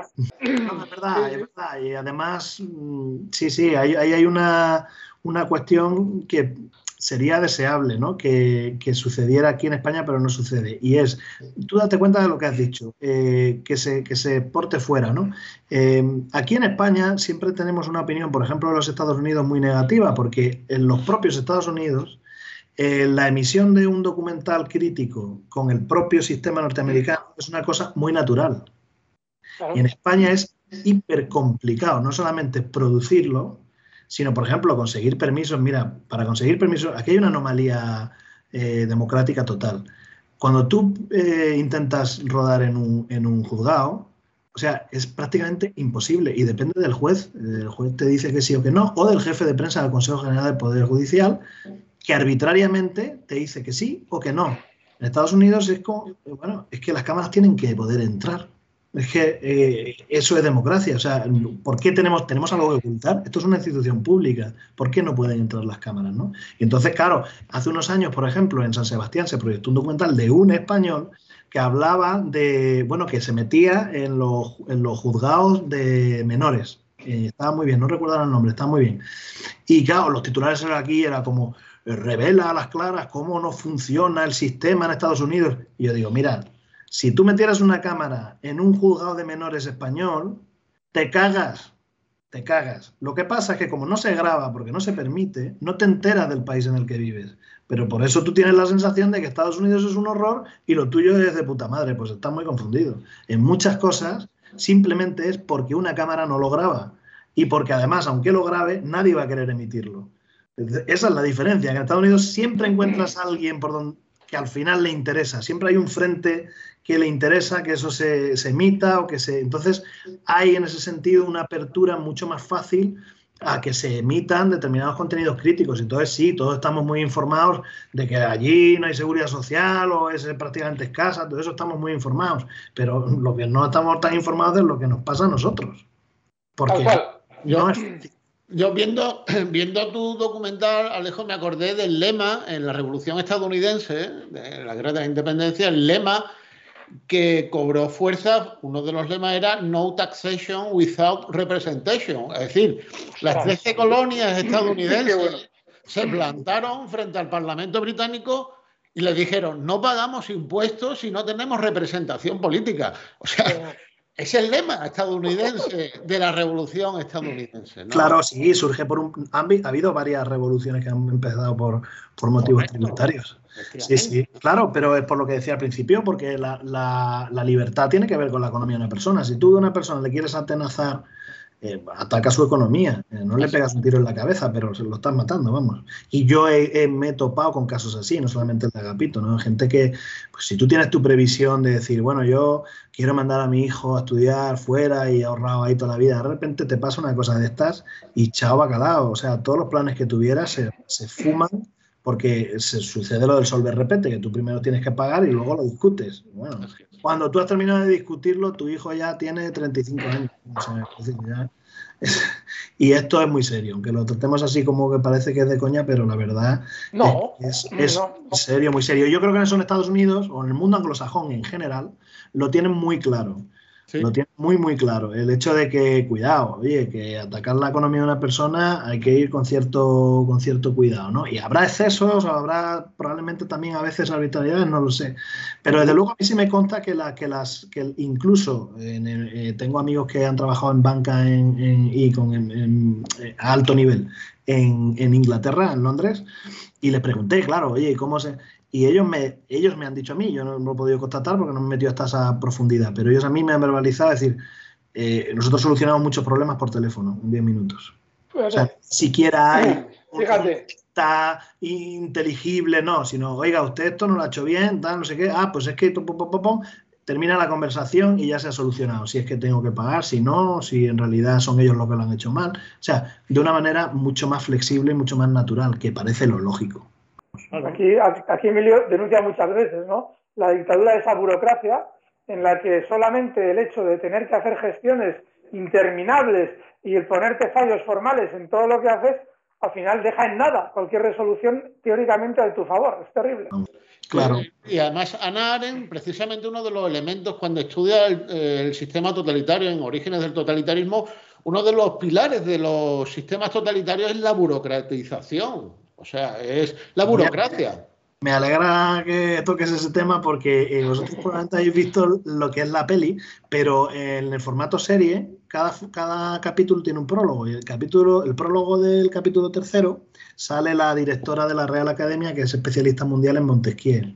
Y entonces hay un momento en la entrevista en la que yo precisamente le traigo a colación la relación que sí veo yo, leyendo a Montesquieu y a Hannah Arendt, que hay entre los dos. Y ella se vuelve loca porque es especialista también en Hannah Arendt, y entonces efectivamente los pone en conexión y explica por qué sí, eso que tú estás diciendo tiene mucho que ver con eso que tú estás diciendo, y lo pone en conexión a Montesquieu con Hannah Arendt, ¿no?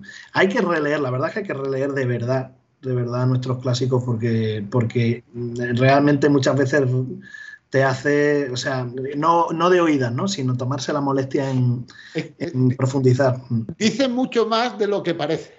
Sí, pasa como con lo de vuestro padre intelectual, lo mismo que lo que dices, bueno, si es que este hombre, o sea, realmente lo tenía más claro que el agua. Bueno, pues lees a Montesquieu y bueno, puedes estar, de hecho hay gente, nada, pero es que eso ya está, bueno, no está, si lo lees ya te darás cuenta de que no está tan pasado.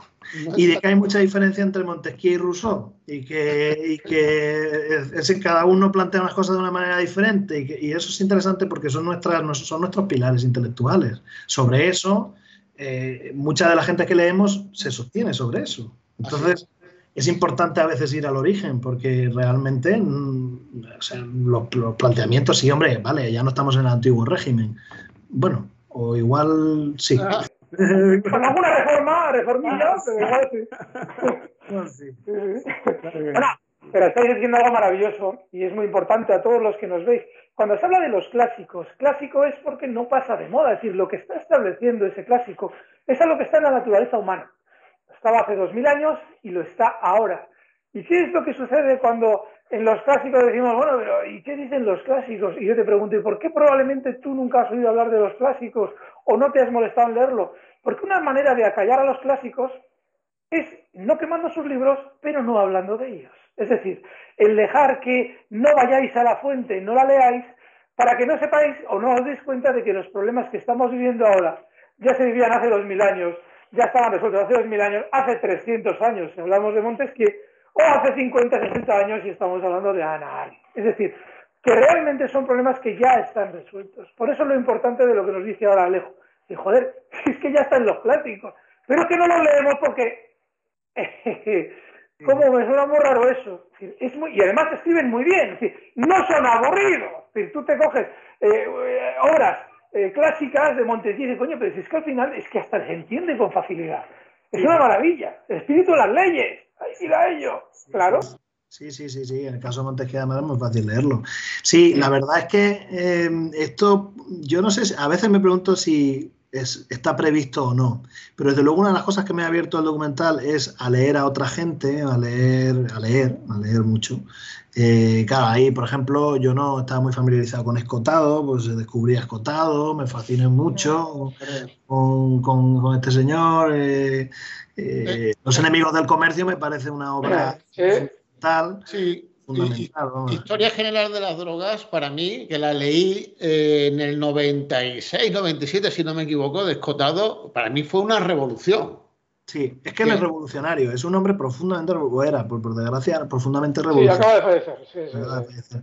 Profundamente, se lo lees y dices, es que esto es una hostia de verdad, o sea, no claro, no, es que luego te salen personajillos por la tele que van de tal y no tienen ni media hostia, o sea, tú les has acotado y dices, pues este tío, sí que está pegando una hostia en todo el vientre, ¿no? Cuando le dice, porque ahora además él mismo se se autoanaliza, en el sentido de que se replantea los axiomas sobre lo que ha sostenido su vida, lo cual es como... Eso no lo hace casi nadie.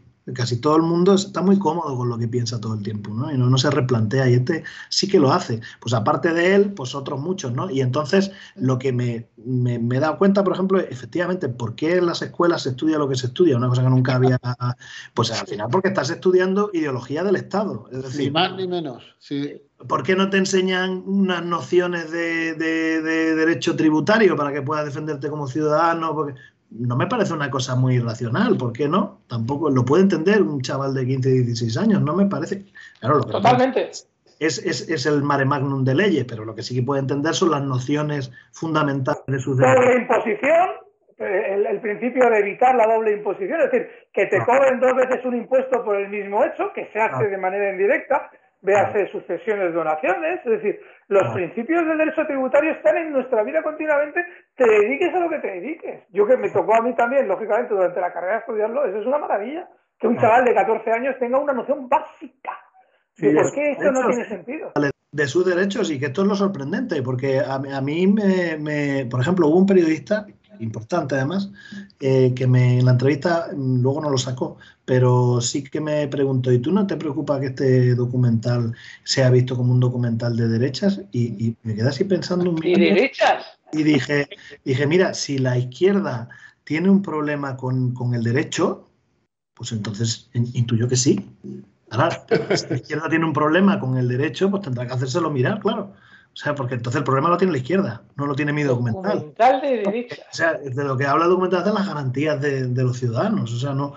Espera. No, pero esto no puede tener un problema con eso, ¿no? Esto hay que intentar deducir algo. Es decir, que porque estamos hablando de la barbarie que se comete con un señor que en un momento determinado, después de toda la vida currando, decide vender una empresa. Esa empresa teóricamente le da 12.600.000 euros de beneficio. Y luego la deuda la intenta el Estado aumentar, como pues tú habéis leído la Biblia, lo de los panes y los peces de Cristo, una tontería comparado con lo de la Hacienda Tributaria con el señor Agapito García. Así. Claro, este es de derecha, es que es un millonario, tal. Me imagino yo que el razonamiento va por ahí. No podemos tener la cabeza tan poco formada. ¿Sabes lo que ocurre? Mira, de los medios que, por ejemplo, Pere Rusiñol, que ha escrito un artículo estupendo de alternativas económicas, y es un medio claramente de izquierdas, y él mismo ha insistido en el hecho de que la izquierda no está mirando este tema y que es un tema que le compete, ¿no? Yo creo que probablemente es más porque le está sucediendo a la izquierda con la agencia en este aspecto, como le sucedía cuando llegaban rumores de que la Unión Soviética no era tan maravilloso a París, ¿no? Pero nadie quería creérselo, ¿no? O sea, que la intelectualidad estaba como resistiéndose mucho a todas esas noticias que ya empezaban a llegarle como con mucha evidencia de que aquello era una dictadura, y menuda dictadura, ¿no? Y menuda salvajismo y tal.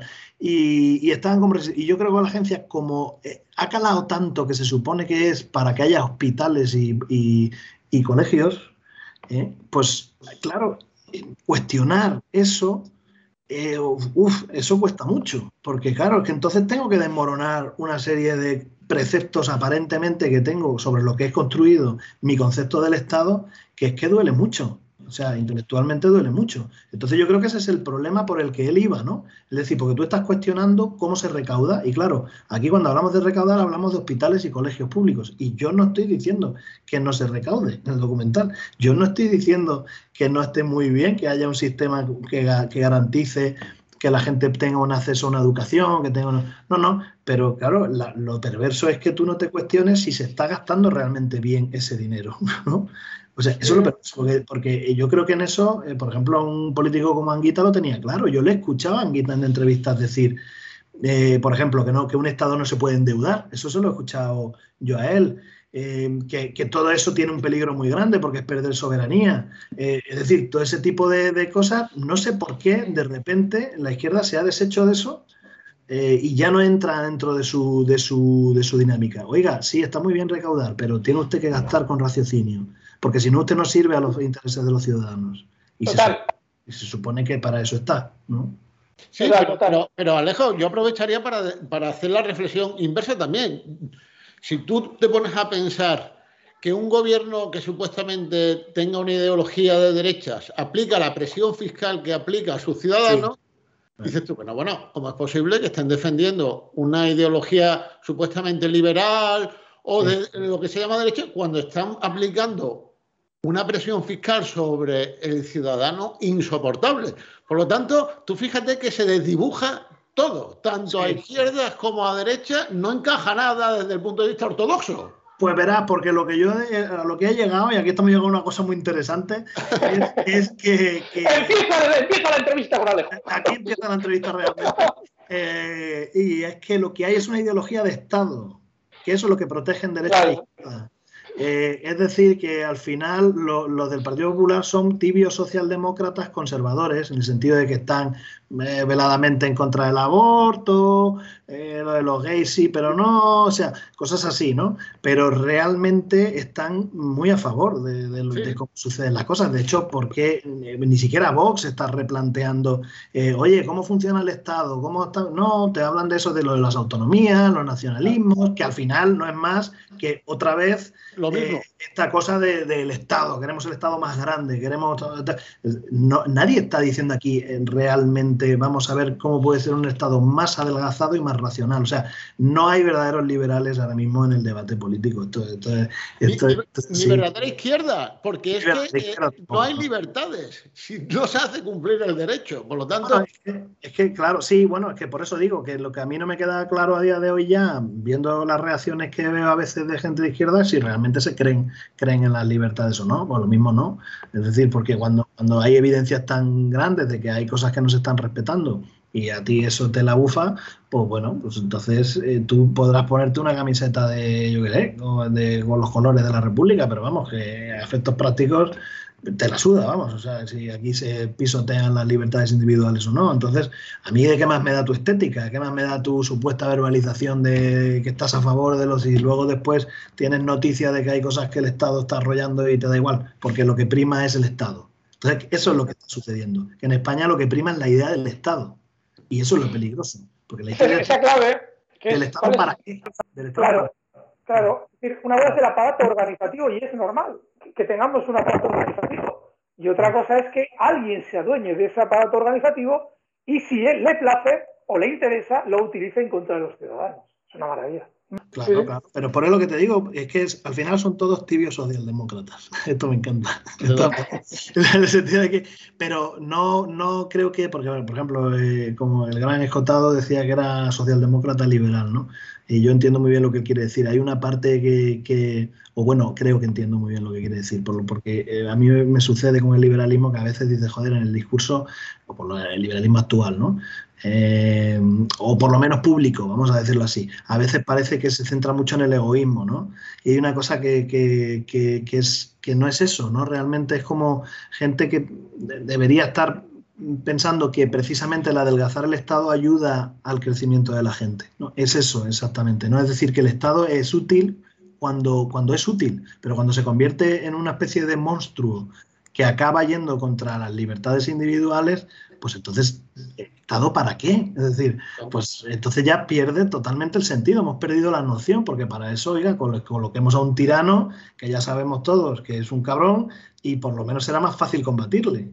Pero claro, que aparentemente está legitimado y que aparentemente está para ayudarnos a todos, y lo que a efectos prácticos está haciendo es, joder, metiéndonos en una deuda que van a heredar nuestros hijos, con un poder desbocado que a efectos prácticos no tiene control del Poder Judicial, etcétera, etcétera, etcétera. Y dice, bueno, oiga, mire usted, métase el Estado, si esto es el Estado, métaselo por donde le quepa, porque esto no responde a lo que usted me ha vendido, que se supone que es el Estado. Esto del contrato social, de que estamos todos de acuerdo en que es para mejorar la sociedad y para ofrecer una serie de garantías mínimas. Hombre, usted me está estafando con esa idea. Me está contando un cuentecito.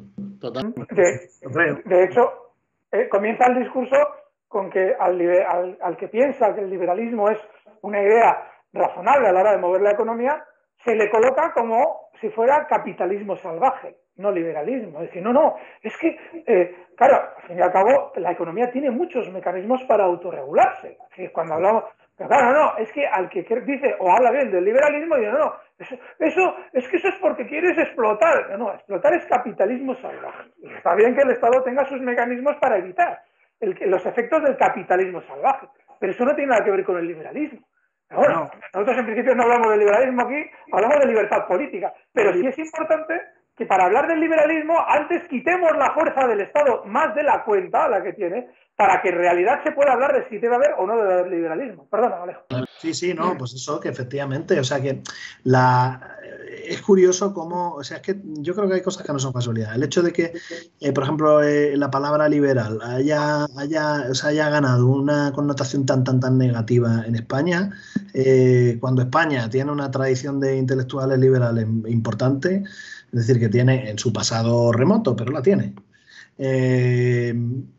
Ya es sospechoso. O sea, yo de hecho pienso que en el fondo la transición con todas sus cosas buenas, en el fondo no es más que una especie de, bueno, de venir de un estado dictatorial y crear un pseudoestado que funciona más o menos igual y que la gente ha comprado más o menos de la misma forma que se tragó lo otro, ¿no? Y entonces, bueno, pues por eso mismo todo el mundo está muy de acuerdo en que, bueno, es que es la administración, ya sabemos cómo es la administración, claro. ¿Qué quieres decir con eso? ¿Que la administración tiene derecho a arrollarme? Es porque te han metido en vena el concepto del Estado como una especie de bien superior al que hay que inclinarse. Y esto no es así. O sea, esto no es la mentalidad, por ejemplo, yo que sé, danesa del Estado, no es la mentalidad alemana del Estado. Esto no es así. Ni siquiera la presunción de veracidad que se menciona en el documental no es tan activo en muchos países europeos. Entonces, ya eso ya nos está colocando en que nosotros mismos como ciudadanos es que le damos una prevalencia por una cultura, pues una cultura es una ideología de Estado, hay que decirlo así. Sí, y yo añadiría que incluso es una actitud psicológica, lo mencionábamos en otra conversación, yo lo tengo calificado como una indefensión aprendida. Eso es. Del ciudadano español.